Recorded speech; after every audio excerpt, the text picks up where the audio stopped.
গত বছরের ডিসেম্বর মাসে নেটফ্লিক্স ওটিটি প্ল্যাটফর্মে মুক্তি পেয়েছে জোয়া আক্তার পরিচালিত দ্য আর্টিস্ট ছবিটি।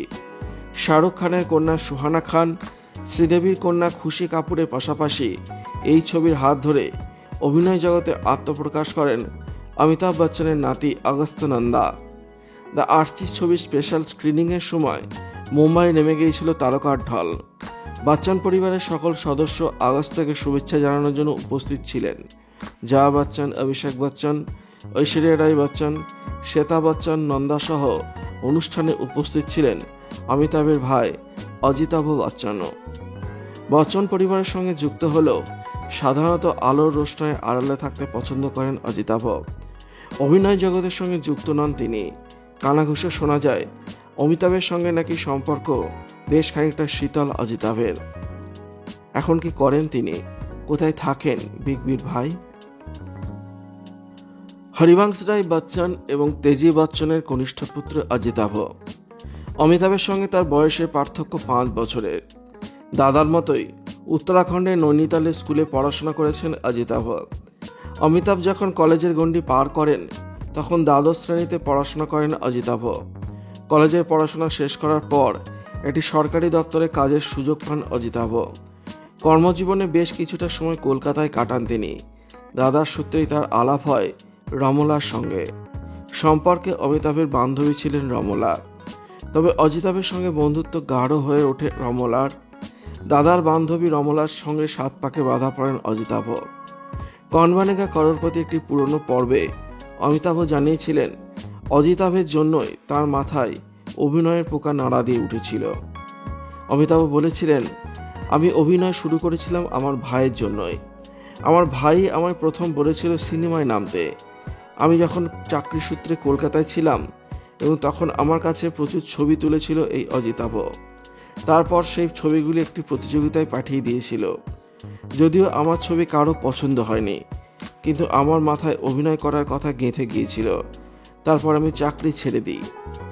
অমিতাভের কেরিয়ারের সাথে মুম্বাই চলে যাওয়ার পর অজিতাভ রয়ে গিয়েছিলেন কলকাতায়। ধীরে ধীরে বলিউডে নিজের জায়গায় তৈরি করে ফেলেন অমিতাভ। অন্যদিকে কলকাতার পাট চুকিয়ে অজিতাভও চলে যান মুম্বাই। মুম্বাই গিয়ে প্রথমে দাদার ম্যানেজার হিসেবে কাজ করা শুরু করেন অজিতাভ। বলিপাড়ায় কানাঘুষো শোনা যায় অমিতাভ যখন তার কেরিয়ারের মধ্যগগনে তখন একটি ছবি প্রযোজনা করার কথা ভেবেছিলেন সেলিম জাভেদ। সেই ছবিতে অভিনয় করার কথা ছিল অমিতাভের। ছবির বিষয়ে আলোচনার জন্য তার অফিসে হাজির হন দুজনে। তবে অমিতাভ নন, সেলিম জাভেদের সঙ্গে প্রথমে কথা বলেন অজিতাভ। শোনা যায় তিনি অমিতাভের জন্য এতটাই বেশি পারিশ্রমিক চেয়ে বসেন যে সেলিম জাভেদ তাদের প্রস্তাব থেকে পিছিয়ে যান। তারপর আর সেই ছবি তৈরি হয়নি। অমিতাভ যখন রাজনীতির দুনিয়ায় পা রাখেন তখন লন্ডনে চলে যান অজিতাভ। সেখানে গিয়ে ব্যবসার সঙ্গে যুক্ত হন। লন্ডনে ওষুধের ব্যবসা সামলাতেন তিনি। শোনা যায় এই ব্যবসার মূলধন ছিল অমিতাভেরই। ভাই অজিতাভ শুধু ব্যবসা দেখভাল করতেন। ব্যবসা এবং পারিবারিক পরিচিতির সূত্রে লন্ডনের অভিজাত মহলে জনপ্রিয় হয়ে ওঠেন অজিতাভ এবং রমলা দুজনেই। অজিতাভ এবং রমলার এক পুত্র এবং 3 কন্যা সন্তান।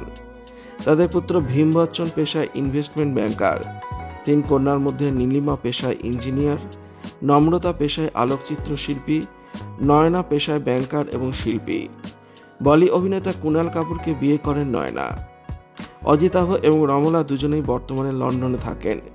পরে অমিতাভ যখন নিজস্ব প্রযোজনা সংস্থা খোলেন তখন অজিতাভ ব্যবসার অংশীদার ছিলেন। সেই সংস্থার অংশীদার ছিলেন বলি অভিনেত্রী কিরণ খেরের প্রাক্তন স্বামী গৌতম ব্যারিও। কিন্তু অল্প সময়ের মধ্যেই সেই সংস্থা ভরাডুবি হয়। বাজারে 250 কোটি টাকা দেনা হয়ে যায় সেই সংস্থার। অমিতাভের সঙ্গে যে অজিতাভের দূরত্ব ছিল তা পুরনো এক সাক্ষাৎকারে নিজেই স্বীকার করেছিলেন অজিতাভ। অজিতাভ জানিয়েছিলেন 2 ভাইয়ের মধ্যে দূরত্ব অনেকদিন এসে গিয়েছিল, কিন্তু বাবাকে দুঃখ দিতে চাইতেন না বলে তাঁরা সদ্ভাব বজায় রাখতেন।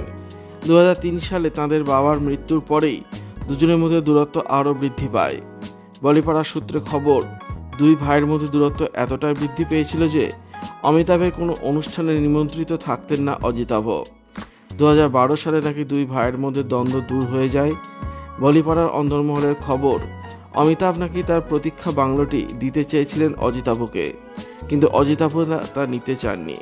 বর্তমানে 166 কোটি টাকার সম্পত্তি রয়েছে অজিতাভের। অতীতের দূরত্ব সরিয়ে অমিতাভের সঙ্গে সৌজন্যমূলক সম্পর্ক রয়েছে অজিতাভের। ভিডিওটি আপনার কেমন লাগলো কমেন্টের মাধ্যমে লিখে জানাবেন, আর অবশ্যই চ্যানেলটি সাবস্ক্রাইব করবেন। ধন্যবাদ।